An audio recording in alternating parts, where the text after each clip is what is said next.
serving the Republic of the Philippines for more than 75 years. Ito po ang Presidential Broadcast Service. Ang Pilipinas ngayon! Narito na ang pinakamainit na mga balita na nakalap sa bawat sulok ng bansa. Ihahatid sa bawat Pilipino saan man kayo sa mundo. Ang Pilipinas ngayon! Pakinggan ang bawat kaganapan sa bawat lalawigan. Ito ang Pilipinas ngayon!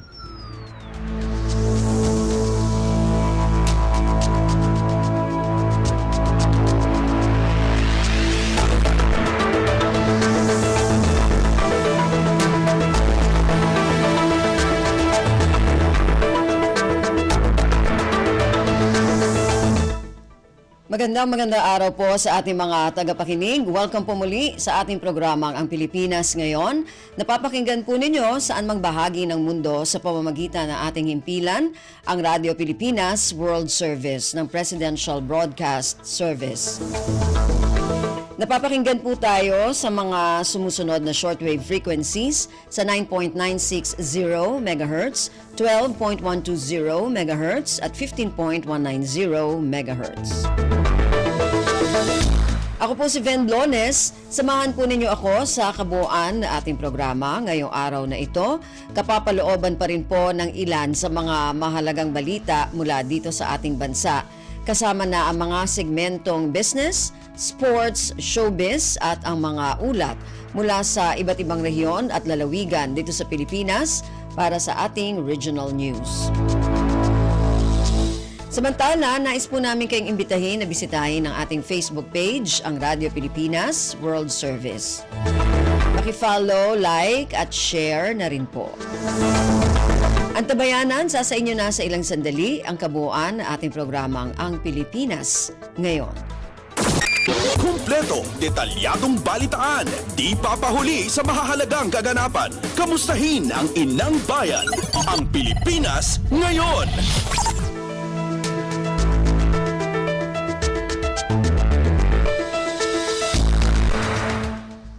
Sa ating mga balita, namahagi si Pangulong Ferdinand Romualdez Marcos Jr. ng 109 milyon at 780,000 piso na tulong ng gobyerno sa mga biktima ng Bagyong Christine sa Batangas.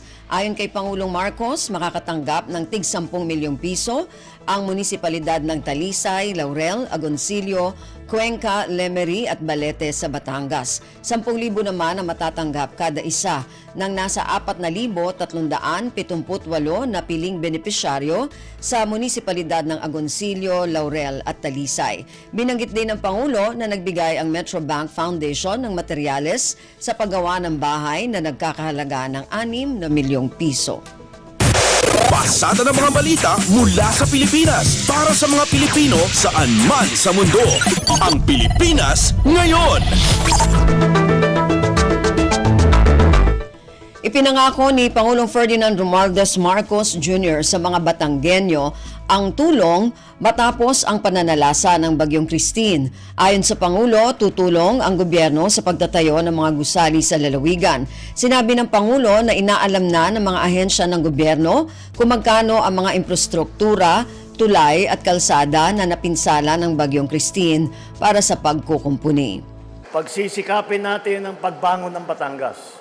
Ating titiyakin na tatapusin natin ang mga proyektong infrastruktura sa lalawigan katulad ng Taal Lake Circumferential Road na magkokonekta sa bayan ng Laurel, Talisay at Agoncillo. Pati na sa Lobo, Malabrigo, San Juan, Laia Road Project. Si Pangulong Ferdinand Romualdez Marcos Jr. Ang Pilipinas Ngayon, kasama si Ven Blones. Inatasan ni Pangulong Ferdinand Romualdez Marcos Jr. ang lahat ng ahensya ng gobyerno na paigtingin ang paghahanda para sa mga kalamidad, kabilang ang pagbaha at pagguho ng lupa. Partikular na inatasan ng Pangulo ang Department of Science and Technology o DOST na paigtingin ang kanilang warning system at bumuo ng standard procedure para sa unti-unting pagpapakawala ng tubig ng mga dam bago ang bagyo para maibsan ang resulta ng pagbaha. Higit pa rito, ating pinagbubuti ang paghahanda sa mga kalamidad. Muli kong uulitin, sa mga ahensya ng pamahalaan, pag-ibayuhin ang paghahanda laban sa baha at sa landslide. Si Pangulong Ferdinand Romualdez Marcos Jr. Kumpleto, detalyadong balitaan, di papahuli sa mahahalagang kaganapan. Kamustahin ang inang bayan, ang Pilipinas ngayon. Kailangang magsagawa ng angkop na makabagong disenyo ng mga infrastruktura ang gobyerno para sa flood control at slope protection.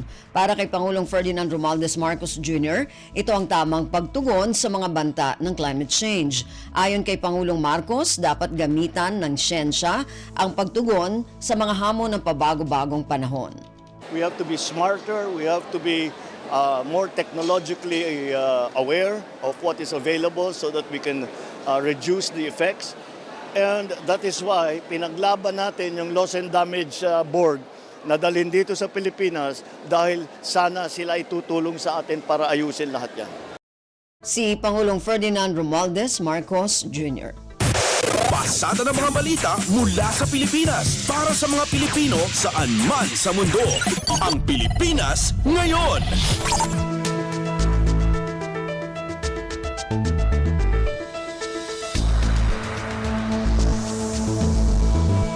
Inatasan ni Pangulong Ferdinand Romualdez Marcos Jr. ang Department of Public Works and Highways o DPWH na pagandahin ang disenyo ng slope protection ng lahat ng road network sa Pilipinas. Ito ay para matiyak na matibay at kakayanin ng bansa ang pabago-bagong panahon dahil sa climate change. Pahayag ito ng Pangulo kaugnay sa mga nasirang pangunahing road network tulad ng nag-uugnay sa mga munisipalidad sa Batangas na tinamaan ng Bagyong Christine. Dahil sa matinding pagbago-bagong panahon, ang ating infrastruktura ay dapat masigurong ligtas at angkop sa gitna ng unos at iba pang sakuna. Kaya inaatasan ko na siguruhin ng DPWH na hindi lang ito matatapos sa inaasahang oras, kundi matibay at kalidad din. Si Pangulong Ferdinand Romualdez Marcos Jr. Ang Pilipinas ngayon, kasama si Ben Blones.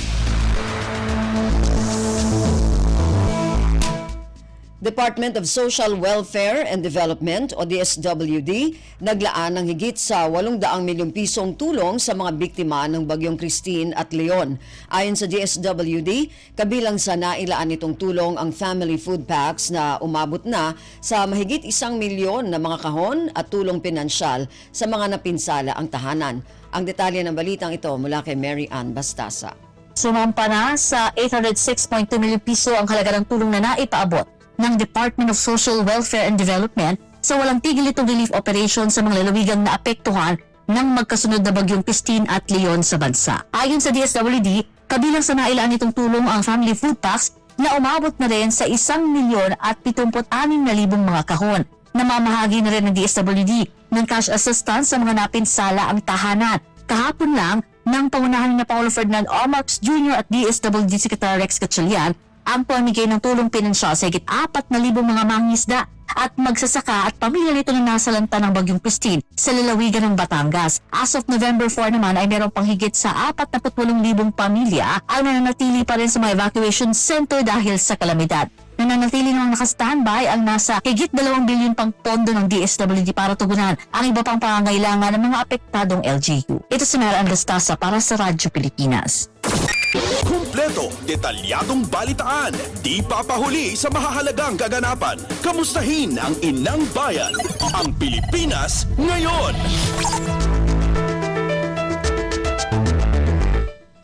Mahigpit na binabantayan ng Department of Agriculture o DA ang posibleng epekto ng Bagyong Marce sa sektor ng pagsasaka. Batay sa pinakahuling pagtaya ng DA, maaring maapektuhan ng bagyo ang nasa higit 1 milyong ektarya ng standing crops kung saan mayorya ay mga sakahan ng palay.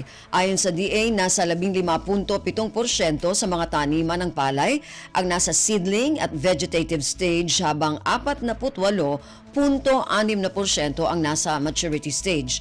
Mayroon ding binabantay ang 75,407 ektaryang taniman ng mais kung saan 22.1% ang nasa reproductive stage habang 57.1% ang nasa maturity stage. Una na ring inabisuhan ng DA ang mga magsasaka na anihin na ang kanilang mga pananim bago mapinsala ng papalapit na bagyong Marce.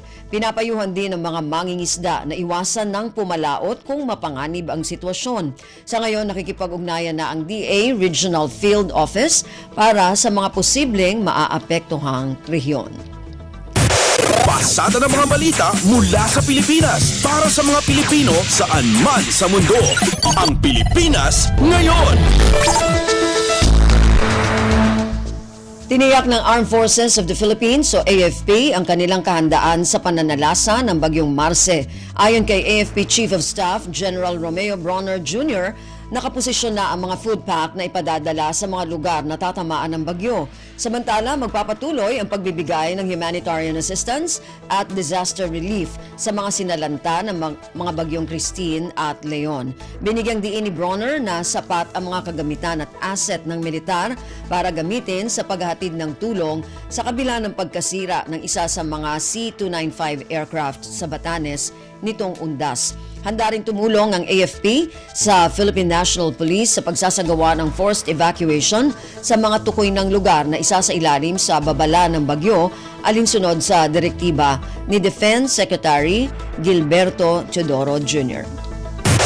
Ang Pilipinas ngayon kasama si Ben Flores. Palalakasin pa ang healthcare system sa bansa at mga dekalidad na gamot para sa publiko batay sa isinagawang direktiba ni Pangulong Ferdinand Romualdez Marcos Jr. Kaugnay sa nasabing direktiba ng Pangulo, pinasimple na ng Food and Drug Administration o FDA ang proseso sa pag-angkat ng pharmaceutical products at active pharmaceutical ingredients sa pamamagitan ng panibagong administrative order sa pagpapatupad ng prescribing the rules and regulations on the registration of pharmaceutical products and active pharmaceutical ingredients intended solely for export. Layunin ng FDA na matiyak na mayroong ligtas, epektibo at dekalidad ng mga gamot. Nakasaad din sa nasabing kautusan, bawal ang paggawa, pagbebenta, importasyon at pag-angkat ng mga gamot at medical equipment nang walang rehistro sa Department of Health. Kumpleto, detalyadong balitaan, di papahuli sa mahahalagang kaganapan. Kamustahin ang inang bayan, ang Pilipinas ngayon.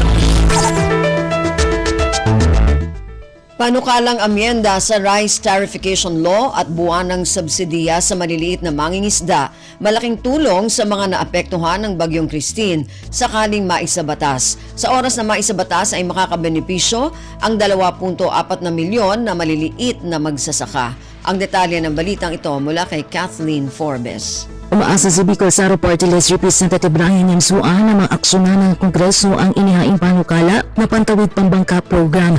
Layo nito na mabigyan ng 1,000 pesos na monthly fuel subsidy ang mga municipal fisherfolk kasama na ang mga apektado ng Bagyong Christine. Umaasa rin ang mga babatas na maisabatas na itong amyenda sa Rice Tariffication Law para maitaas yung RCEF o yung Rice Competitiveness Enhancement Fund mula 10 billion pesos patungong 30 billion kada taon para mapabilis din yung pagbangon ng mga magsasakang sinalanta ng bagyo. Anya, oras na ito ay maisabatas 2.4 milyon ng mga maliliit na magsasaka yung makakabenepisyo dito. Paalala ni Yamsua na hindi overnight yung pagbangon ng sektor ng agrikultura na pinaldapan itong Bagyong Christine, kaya naman mahalaga yung mga batas na titiyak na tuloy-tuloy yung pangmatagalang tulong para sa ating mga magsasaka at mangingisda. Ito si Kathleen Forbes para sa Radyo Pilipinas.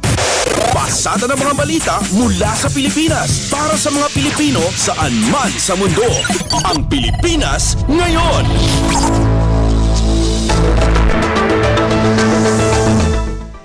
Naghain si Senate President Cheese Escudero ng panukalang batas na alayong ipagpaliban ng 1 taon ang halalan sa Bangsamoro Autonomous Region in Muslim Mindanao o BARM. Sa ilalim ng Senate Bill 2862 ni Escudero, panukalang gawin sa Mayo 11 ng 2026 ang eleksyon sa BARM sa halip na sa Mayo ng 2025. Kabilang sa mga dahilan sa panukala, ang pinakahuling ruling ng Korte Suprema na nagdedeklarang hindi kasama ang sulu sa BARM. Bukod dito, hinihiling din ng Bangsamoro Transitional Authority o BTA Parliament sa Kongreso na magpasa ng isang batas para makagawa ng panibagong probinsya na tatawaging Kutawato at bubuin ng 8 bagong munisipalidad. Sakaling hindi ito masasakatuparan, ay mawawala ng karapatan ang mga residente ng 8 bagong munisipalidad.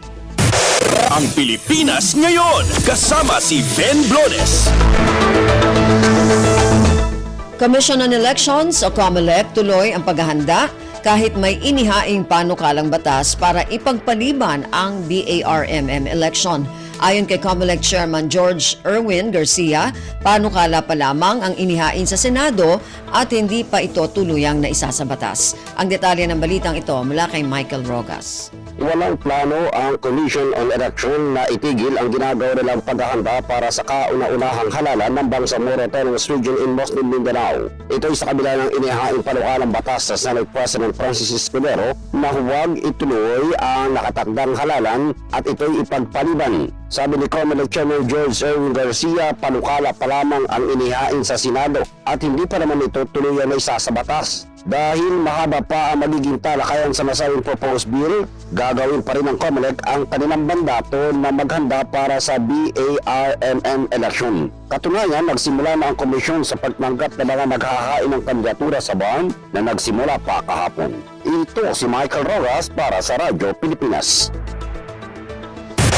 Pasada ng mga balita mula sa Pilipinas para sa mga Pilipino saan man sa mundo. Ang Pilipinas ngayon.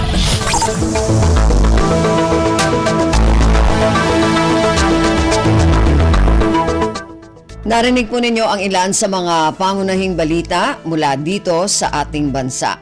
Samantala, antabayanan naman po ang mga balita mula sa iba't ibang rehiyon at lalawigan dito sa Pilipinas para sa ating regional news. Balita mula sa lalawigan sa bawat rehiyon ng ating bayan. Dito sa Ang Pilipinas Ngayon.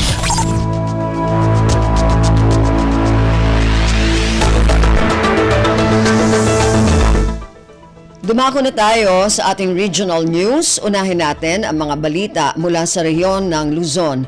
Mula sa Lawag, Department of Trade and Industry, Ilocos Norte, inaksyonan ang reklamo ng isang MSME na umano'y nananakawan ng registered SIM card na nakarehistro sa isang GCash account. Ang detalye ng balitang ito mula kay Rani Durilag.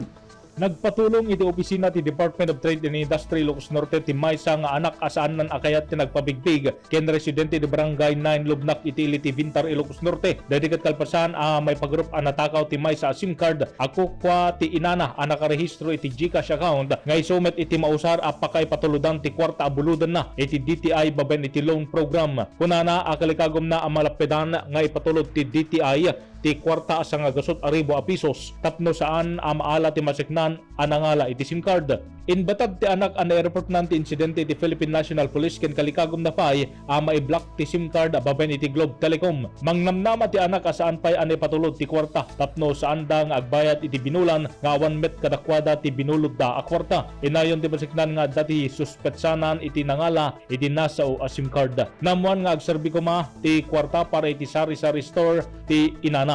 Imunan nga ijayjaya ti DTI ti loan program tapno matulungan nagiti MSMEs apektaran kadagiti naglabas a bagyo ditoy probinsya. Manipod dito Radyo Pilipinas Lawag, Rani Durilag, Radyo Pilipinas World Service. Balita mula sa lalawigan sa bawat rehiyon ng ating bayan. Dito sa Ang Pilipinas Ngayon.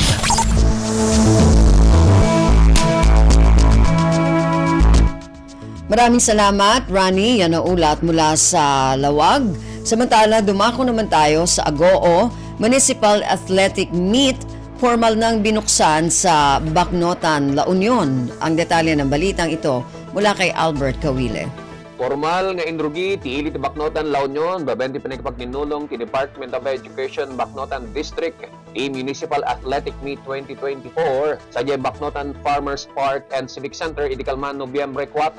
Sigon kini Mayor Divine Fontanilla sa Langga ito Gundaway, amang ipakita iti paglaingan kan talento dagiti estudyante, nudikat may sakar iti panang sango iti tunggal laban, abuyugan ti kinaturad, disiplina ken panagraem iti tunggal maysa. Inayon ti Mayor nga agtultuloy mo ti plano panakabangon ti Baknotan Sports Complex. Gapu iti agtultuloy panagtitinulong ti lokal gobyerno iti panang patanor iti paglaingan dagiti agtutubo iti ili iti sports activities malaksid pa iti panang patanor da iti akademiko nga aspeto dagitoy. Sinigurado met ni Vice Mayor Francis Fontanilla agtultuloy suportana ken panangited iti inspirasyon iti tunggal atleta nga agtarigagay iti balegi. Agtultuloy iti aktibidad agingga into Nobyembre 6 ano sa dinnog ket dagiti mga bak iti mga representar ti ili iti umadani a Provincial Athletic Meet. Manipod RP Ago Albert Kawile para sa Radyo Pilipinas World Service. Balita mula sa lalawigan sa bawat rehiyon ng ating bayan. Dito sa Ang Pilipinas Ngayon.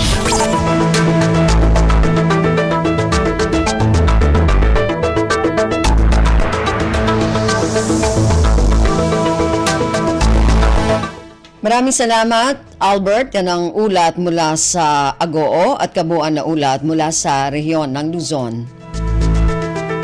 Samantala, dumako naman tayo sa rehiyon ng Kabisayaan mula sa Borongan. Department of Social Welfare and Development at Eastern Samar LGU.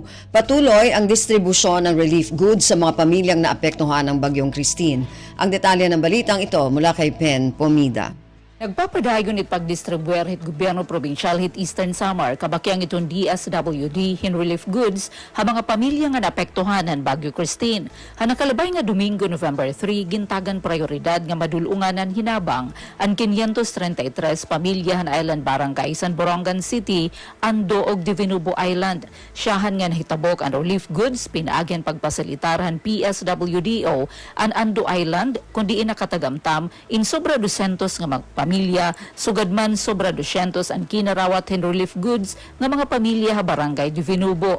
Inabot naman hin sobra 1,000 nga mga pamilya han Island Barangay sa oras ha Santa Monica nga tikli nga hilabaan ng Dolores. Ang kinarawat hin relief packs ang provincial government ug DSWD hagin dumara nga relief operation ha November 2. Base han final report han PDRRMO sobra 41,000 nga pamilya ha Eastern Samar ang apektuhan ng Bagyo Christine samtang inabot naman hin sobra 24 milyon pesos ang natala nga danyo sa agrikultura ha 13 nga mga punto. Tikang ha RP Borongan inihipen Pumida para ha Radyo Pilipinas World Service. Balita mula sa lalawigan sa bawat rehiyon ng ating bayan. Dito sa Ang Pilipinas Ngayon. Maraming salamat, Pen. Yan ang ulat mula sa Borongan. Dumako naman tayo sa Sogod. Kaso ng dengue sa Southern Leyte ngayong taon, umabot na sa mahigit 2,500. Ang detalye ng balitang ito mula kay Aljon Malot. Padayon nga napunan ang gidaghanon sa kaso sa dengue sa Southern Leyte alang sa karon nga tuig. Pinasubay sa pinakawahing nga case bulletin sa Department of Health kung DOH Eastern Visayas, niabot na sa 2,551 ang kaso sa probinsya alang sa Morbidity Week 43 o gikan Enero hangtod Oktubre 26. Gitaho nga duha niini ang namatay, samtang ana sa 21 ang kasamtangang gilang hotspot barangay o ang mga barangay nga gikatahong adunay clustering sa mga kaso. Ang kinatibukang kaso sa Southern Leyte 17.69% sa kinatibukang 14,414 nga kaso sa dengue sa Eastern Visayas. Nunot niini, walay hunong nga nanawagan ng DOH sa publiko nga pakusgan pa ang pagpatuman sa mga estratehiya aron mapugan ang pagkuyanap sa dengue sama sa search and destroy sa mga mosquito breeding sites, si consultation, self-protection, support fogging activities ug sustain hydration. Gikan sa Sogod, Southern Leyte, Aljon Malot para sa Radyo Pilipinas World Service. Balita mula sa lalawigan sa bawat rehiyon ng ating bayan. Dito sa Ang Pilipinas Ngayon.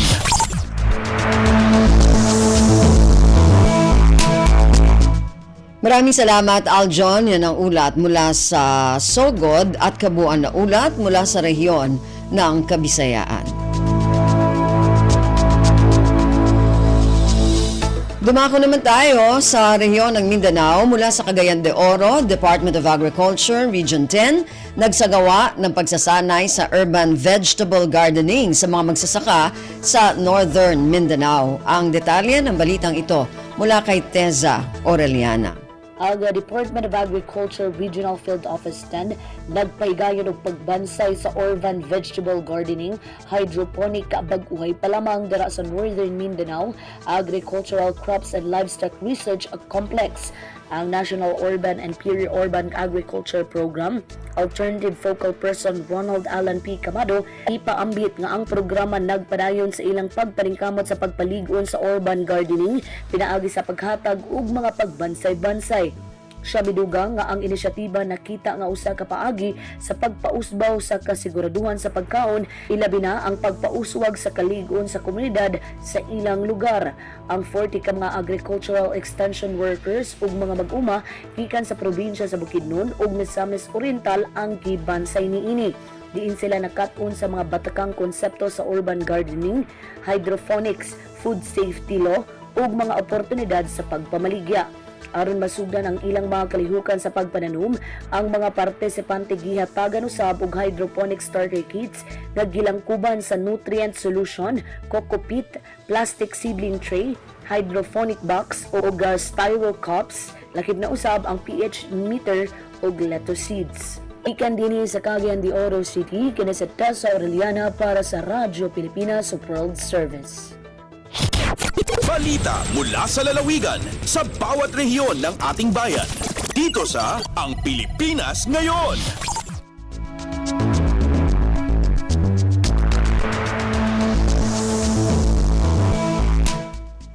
Maraming salamat, Teza. Yan ang ulat mula sa Cagayan de Oro. Samantala, dumako naman tayo sa Zamboanga. Mga atletang Zamboangueño naghahanda na para sa ika-8 National Para Games ngayong buwan ng Nobyembre. Ang detalye ng balitang ito mula kay Bless Eboyan. Nagpangandam na sa pagkakaroon ang mga atletang Zamboangueño alang sa pagahimuong ika-8 National Para Games karong Nobyembre 11 hangtod 14 niining tuiga. Isaulog kini sa lungsod sa Maynila kung sa pagkakaroon nagpadayon ang training sa mga para-athletes sa Joaquin Enriquez Memorial Complex o Grandstand sa Barangay Baliwasan sa lungsod sa Zamboanga. Apilan sa mga atleta ang tulo ka event, kini ang track and field, badminton o swimming nga buhaton sa duha ka venue sa Rizal Memorial Sports Complex o Phil Sports Complex sa Manila. Kauban sa mga atleta samtang ga-training ang mga coach ilalom sa tulunghaan sa City Sports Division sa Zamboanga City nga nagahatag og suporta ug nindasig sa ilaha aron makuha ang gold sa mga sports event aron makahatag usab og dakong pasidungog sa lungsod sa Zamboanga. Gikan diri sa Radyo Pilipinas Zamboanga, kini si Bless Iboyan para sa Radyo Pilipinas World Service. Balita mula sa lalawigan sa bawat rehiyon ng ating bayan. Dito sa Ang Pilipinas Ngayon. Maraming salamat, Bless. Yan ang ulat mula sa Zamboanga at kabuuan na ulat mula sa rehiyon ng Mindanao.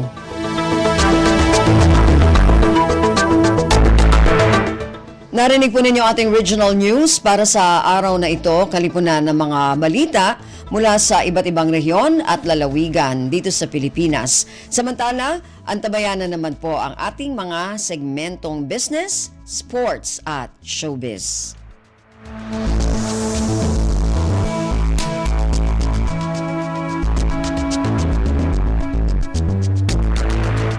Dumako na tayo sa ating mga segmento. Unahin natin ang ating balitang negosyo. Ihatid sa atin ang ating kasama na si Stephanie Vicente. Lagay ng ekonomiya, kalakalan, negosyo at iba pa. Atin ang alamin dito sa Ang Pilipinas Ngayon. Magandang araw, narito tayo muli para sa segmentong balitang negosyo at kalakalan. Nasa tinatayang 300 opisyal at kinatawan ng National Government Agencies o NGAs, Local Government Units o LGUs, Government-Owned and Controlled Corporations o GOCCs at Academe ang nagtipon-tipon sa pag-arangkada ng ikalawang annual Philippine CERT C-CERT Conference o CERTCon 2024 nitong Lunes. Pinangunahan ito ng Cybersecurity Bureau of the Philippine National Computer Emergency Response Team o NCERT, CERT-PH, ng Department of Information and Communications Technology o DICT na layong mas patatagin ang cybersecurity posture ng bansa. Ayon kay DICT Undersecretary Jeffrey Ian D., mahalaga ang kolaborasyon ng iba't ibang sektor upang matugunan ang patuloy na cybersecurity threats sa gobyerno at maging sa critical information infrastructure sector. Aniya, kasama sa tinututukan nila ngayon ang information stealers na nakaapekto sa 30 government agencies. Sa pamagitan ng conference na ito, nais ng DICT na maging mas proactive ang lahat ng sektor tungo sa mas ligtas, inclusive at resilient na cybersecurity landscape. Tampok sa 3 araw na conference ang ilang aktibidad kabilang ang Philippine National CERT Meeting, CERT-PH Cyber Incident Drill o simulation ng real-life incidents upang masuri ang kapasidad sa critical information infrastructures at National Cyber Drill 2024 na layong turuan ang publiko sa fundamental cybersecurity skills. May serye din ng workshop, presentations at interactive sessions kung saan tatalakayin ang mga usapin gaya ng threat intelligence, digital forensics at security policy development. Lagay ng ekonomiya, kalakalan, negosyo at iba pa. Atin ang alamin dito sa Ang Pilipinas Ngayon.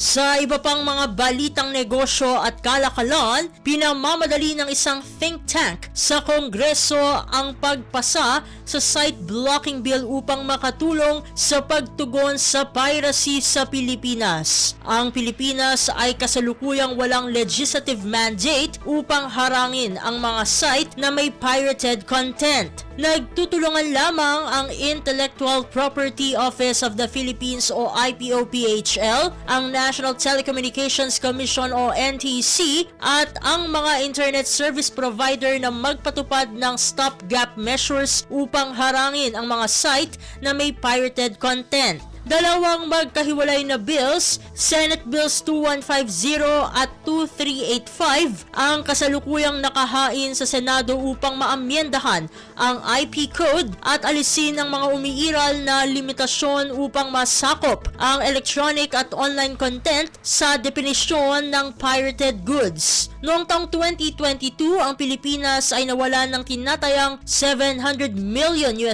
dahil sa piracy ng Filipino-made TV shows at movies kung saan ang bansa ay pinangalanan bilang isa sa top consumers ng pirated content sa Asia ayon sa YouGov 2022 Piracy Landscape Survey. Sa pagtaya naman ni IPOPHL Director General Roel S. Barba, ang Pilipinas ay magkakaroon ng $1 billion na revenue leakage sa 2027 kapag nagpatuloy ang suliranin sa online piracy. Ayon sa Philippine Statistics Authority o PSA, kinukuha ng piracy ang 7.1% ng gross domestic product ng bansa. Nagre-resulta ito sa pagkawala ng kita ng bansa at kabuhayan at nagbabanta ring magpasok ng malware sa mga device na gumagamit ng pirated content na maaaring maging daan para sa scams. Lagay ng ekonomiya, kalakalan, negosyo at iba pa. Atin ang alamin dito sa Ang Pilipinas Ngayon. At sa pagwawakas ng ating segmento, maglulunsad ang Department of Trade and Industry o DTI ng investigasyon upang matukoy kung ang pagtaas ng importasyon ng semento ay nakapipinsala sa domestic industry. Sinabi ni Trade Secretary Maria Cristina Roque na alinsunod ito sa Section 6 ng Republic Act No. 8800 o ang Safeguard Measures Act na nagtatakda na maaaring magpasimula pa ang DTI Secretary ng Preliminary Safeguard Investigation kung may ebidensya na ang tumaas na imports ng produkto na kinukonsidera ay magiging banta sa local sector ng isang partikular na produkto. Sakop ng preliminary investigation ang pag-angkat ng semento mula 2019 hanggang 2024. Ang investigasyon ay bunsod ng ebidensya na nakarating sa DTI na ang cement imports ay umabot sa 51% noong June 2024. Napansin din ng ahensya na ang benta ng domestic cement industry ay bumaba mula 79 billion pesos noong 2019 sa 64 billion pesos noong 2023. Ang share ng domestic cement ay naobserbahan din na bumaba mula 78% noong 2019 sa 68% noong 2023 at 66% noong January to June 2024. Gayon din ay malaki ang binaba ng operating profit ng local cement sector noong 2022 ng 69% at bumaba pa ito ng 137% sa operating loss noong 2023. Nanawagan naman si Secretary Roque sa mga kinauukulang stakeholder na isumite ang kanilang mga komento at posisyon sa naturang usapin. Lagay ng ekonomiya, kalakalan, negosyo at iba pa. Atin ang alamin dito sa Ang Pilipinas Ngayon. At dito na nagtatapos ang ating segmentong Balitang Negosyo at Kalakalan para sa Radyo Pilipinas World Service. Ito si Steph Vicente. Muli, magandang araw. Lagay ng ekonomiya, kalakalan, negosyo at iba pa. Atin ang alamin dito sa Ang Pilipinas Ngayon.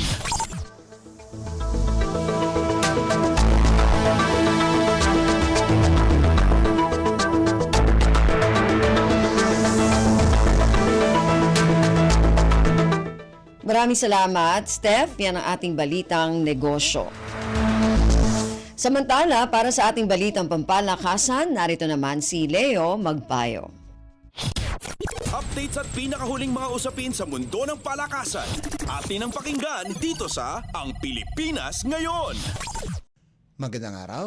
Narito na po ang sports balita. Nagbabalik sa Maynila ang tanyag na Harlem Globetrotters at handa silang ipakita ang kanilang kakayahan sa larangan ng basketball sa kanilang Filipino fans sa unang pagkakataon pagkalipas ng 15 taon. Matutunghayan ang sikat na grupo ng basketballista sa Smart Araneta Coliseum sa Quezon City itong darating na Nobyembre 12 na kinabibilangan ni Darnell Speedy Artist at kay Sunshine West. Ayon kay Artist na naglaro para sa Gwynedd Mercy University sa Pennsylvania noong siya ay nasa kolehiyo pa, kasama niya ang mga players na nagmula pa sa NCAA Division I, Conference Player of the Year, Division II, National Player of the Year at mga kampiyon. Sa kanyang paglalaro sa Gwynedd, nakalikom si Artist ng mahigit 1,300 career points, nakapagtala ng school record ng 400 assists, nanalo ng conference championship at nakatanggap ng ilang first team all-conference at mga tournament most valuable player awards. Kasama ni Artist ang kanilang rookie na si Sunshine West na dating standout noong kanyang collegiate career habang naglalaro para sa Coastal Carolina at ilang women's basketball teams sa Georgetown. Nagpakitang gilas ang dalawa noong linggo sa halftime ng PBA Season 49 Governors Cup Finals Game 4 sa pagitan ng Barangay Ginebra San Miguel at TNT Tropang Giga. Updates at pinakahuling mga usapin sa mundo ng palakasan. Atin ang pakinggan dito sa Ang Pilipinas Ngayon. Magpapalakas ang NLEX at Converge kung saan ang dalawang koponan ay kinuha ang serbisyo ng mga dating NBA players sa paparating na PBA Season 49 Commissioner's Cup. Inanunsyo ng Road Warriors na tinapik nila si Ed Davis bilang ikalawang import sa susunod na komperensya habang nagbabalik si Cheikh Diallo sa FiberXers. Ang 6'9" na si Davis ay dating 13th overall pick ng Toronto Raptors, isang prangkisa na naglaro mula 2010 hanggang 2013 bago sumali sa Memphis Grizzlies. Nagkaroon din siya ng pagkakataon na maglaro para sa Los Angeles Lakers, Portland Trail Blazers, Brooklyn Nets at Utah Jazz. Tinapos ni Davis ang kanyang karera sa NBA sa koponan ng Cleveland Cavaliers bago siya naglaro sa ibang bansa at naglaro sa Puerto Rico bago lumipat sa Xinjiang Flying Tigers sa China. Naglaro din ito para sa Cangrejeros de Santurce sa Puerto Rico nitong unang bahagi ng taon. Papalakasin ni Davis ang puwersa ng Road Warriors at bigyan ng tulong ang mga local players katulad ni na Robert Bullock, Baser Amer at JV Mocon. Updates at pinakahuling mga usapin sa mundo ng palakasan. Atin ang pakinggan dito sa Ang Pilipinas Ngayon. Nakipag-partner ang Premier Volleyball League o PVL sa Philippine National Volleyball Federation o PNVF para pagandahin ang pangangasiwa sa parating na 2024 to 2025 All-Filipino Conference. Inanunsyo ni PNVF President Ramon Tatsuzara na siya ring Asian Volleyball Confederation o AVC Chief, na si Yul Benosa, ang chairman ng Referees Commission ng PNVF, ang magiging referee delegate para sa PVL. Maglalagay din ng PVL ng mga international referees sa lahat ng mga laban at kapwa ang semifinals at finals ay foreign at neutral referees mula sa kalapit na bansa ang mangangasiwa. Sinabi ni Suzara na ito raw ay para matanggal ang pagkiling ng mga referee sa isang koponan. Ang pagkuha ng mga foreign referees ay sagot ng PVL sa kontrobersyal na laro sa pagitan ng PLDT at Akari noong 2024 Reinforced Conference Semifinals. Pagkatapos ng nakarang season, sinertipika ang PVL bilang kauna-unahan at kaisa-isang profesional na liga ng volleyball sa Pilipinas. Samantala, sinabi ni PVL Commissioner Sherwin Malonzo na kailangan dumaan pa sa draft ang veteranong setter na si Alohi Robbins Hardy pagkaraang i-anunsyo ng Farm Fresh na maglalaro ito para sa kanila. Ayon kay Malonzo, hindi pa raw nakakapaglaro ang veteran setter sa kahit anumang koponan sa PVL mula 2021 hanggang 2024 kaya hindi pwedeng kunin ang kanyang serbisyo kahit nakapaglaro na ito para sa Signal na dati ay nasa ibang liga. Updates at pinakahuling mga usapin sa mundo ng palakasan. Atin ang pakinggan dito sa Ang Pilipinas Ngayon. At yan ang pinakahuling balita sa larangan ng palakasan. Para sa Radyo Pilipinas World Service, ito po si Leo Magpayo. Magandang araw. Updates at pinakahuling mga usapin sa mundo ng palakasan. Atin ang pakinggan dito sa Ang Pilipinas Ngayon.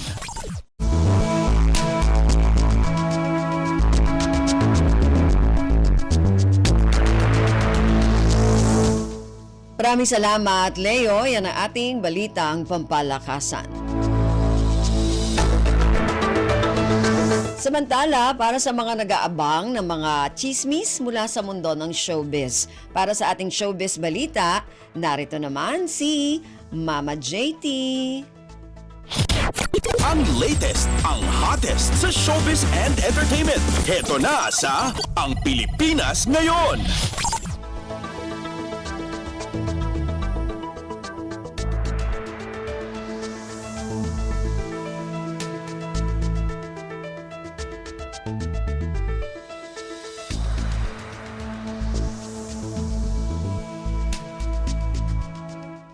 Hello! Magandang araw sa ating mga chismoso at chismosang nag-aabang ng mga trending na balita sa mundo ng showbiz. Ito na ang ratsyada ng ating mga chika.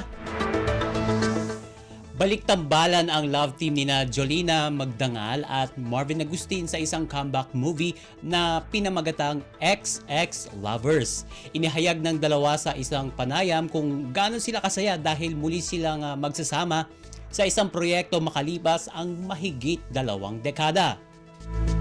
Pagbubunyag ng 90s star, halos 7 taon ang inabot sa pagpaplano pa lang para sa comeback movie project nila ni Marvin. And ano nga ba ang aasahan ng fans sa upcoming project nila? Sabi ni Marvin, quote and unquote, tulad ng totoo naming buhay, mag-ex kami.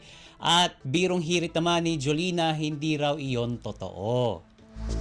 At hindi rin alam ni Jolens na nanligaw pala itong si Marvin at pagpapatuloy niya, quote and unquote, basta ako kapag napanood nila ito, may kurot, kilig na mararamdaman sa puso. Gusto namin magpasaya ulit ng tao. Anya pa. At bukod kina Jolina at Marvin, tambok din sa upcoming film sina Juan Carlos Labajo at Loisa Andalio. Wala pang detalye kung kailan ito ipapalabas sa mga sinehan. At matatandaang noong 1990s, ang tinatawag na Marjo, ang isa sa mga pinakasikat na celebrity love team sa entertainment industry ng mga panahong yun. Ang huling pelikula nilang pinagtambalan ay ang 1999 film na Hey Babe. At ilan pa sa mga kilalang proyekto ng dalawa ay ang Flames, the movie noong 1997 at Labs Kita, Okay Ka Lang noong 1998. Ang latest, ang hottest sa showbiz and entertainment. Heto na sa Ang Pilipinas Ngayon.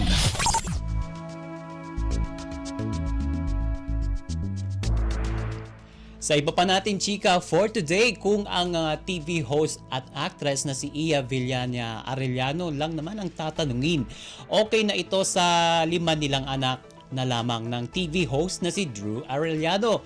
Muli niya itong iginiit ng makapanayam siya ng King of Top na si Tito Boy Abunda sa kanyang programa sa GMA Network kasabay ng kanyang inaasahang panganganak sa unang linggo ng Pebrero ng susunod na taon.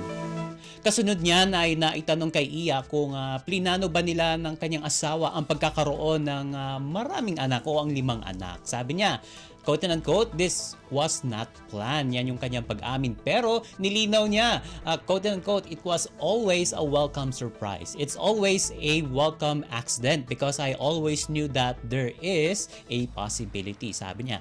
At syempre, nag-follow up si Tito Boy ng tanong kung may plano pa ba ang mag-asawa na huminto na sa pagkakaroon ng baby. Na tinugunan naman ng yes ni Iya at sinabing hinto na sila ng kanilang mister sa pagkakaroon pa ng karagdagang anak.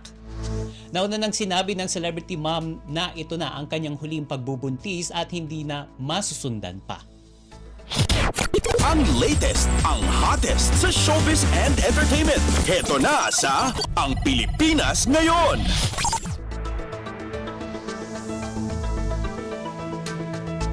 At sa uli nating chika for today, tiniyak ng Queen of All Media na si Kris Aquino na muli itong magbabalik sa entertainment industry.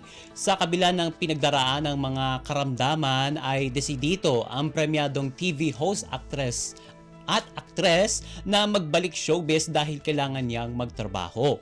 Nitong nagdaang araw, muling nagbahagi ang dating showbiz editor at malapit na kaibigan ni Kris na si Kuya Dindo Balares tungkol sa lagay ng kalusugan ng TV host. Ibinahagi ni Dindo sa kanyang Instagram at Facebook na nakalabas na si Kris sa Makati Medical Center at ipinost din niya ang message ni Kris para sa mga social media followers nito bago sumailalim sa medical procedure. At narito yung buong FB status ng confidant ni Kris. Quote and quote, sabi niya, I will definitely be back.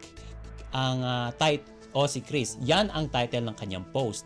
At sabi pa, para sa media friends na nangangumusta, kung nakalabas na sa Makati Medical Center si Chris, yes po. Katunayan, may story post na siya sa IG. May message siya sa kanyang followers bago sumailalim sa procedure last weekend na sadyang ngayon ko lang ilalabas. Sabi pa, please say that, please let me get my health, okay? And matulungin Chris will definitely be back.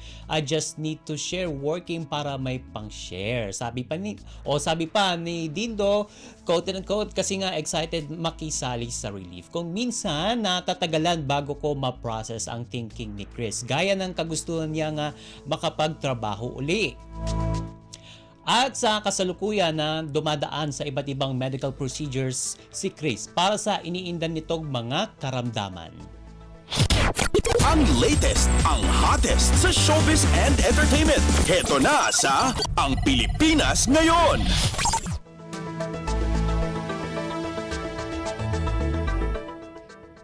And OMG, wala na tayong sapat na oras para sa ating balitang artista. Maraming salamat mga kachismis sa pakikinig sa aking mga chika for today. Ako po si Mama JT para sa Radyo Pilipinas World Service. Ang latest, ang hottest sa showbiz and entertainment. Heto na sa Ang Pilipinas Ngayon.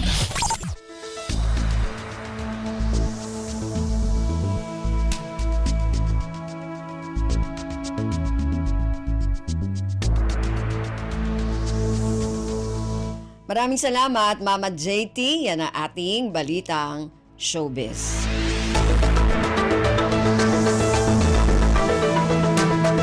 Narinig po ninyo ang kabuuan ng ating programang Ang Pilipinas Ngayon. Magpapasalamat muna tayo sa mga nakasama natin sa ating programa ngayong araw na ito. Sa ating technical side, kina Milo Jonella, Susan Aizon at Anthony Pimentel. Maraming salamat din sa mga nakasama natin sa ating mga segmento para sa araw na ito. Sa ating balitang negosyo, kay Stephanie Vicente, sa ating balitang pampalakasan, kay Leo Magpayo, sa ating balitang artista, kay Mama JT, sa ating executive producer ngayong araw na ito, kay Jerome Toledo, sa ating station manager na si Mr. Ray Sampang. Hanggang sa susunod na edisyon na ating programang Ang Pilipinas Ngayon, ako pong muli si Ven Blones. Maraming salamat po at mabuhay po tayong mga Pilipino. At yan ang Pilipinas Ngayon. Muling samahan si Ven Blones sa parehong oras at alamin ang pinakahuling mga kaganapan at balita saan man kayo naroon. Ang Pilipinas Ngayon.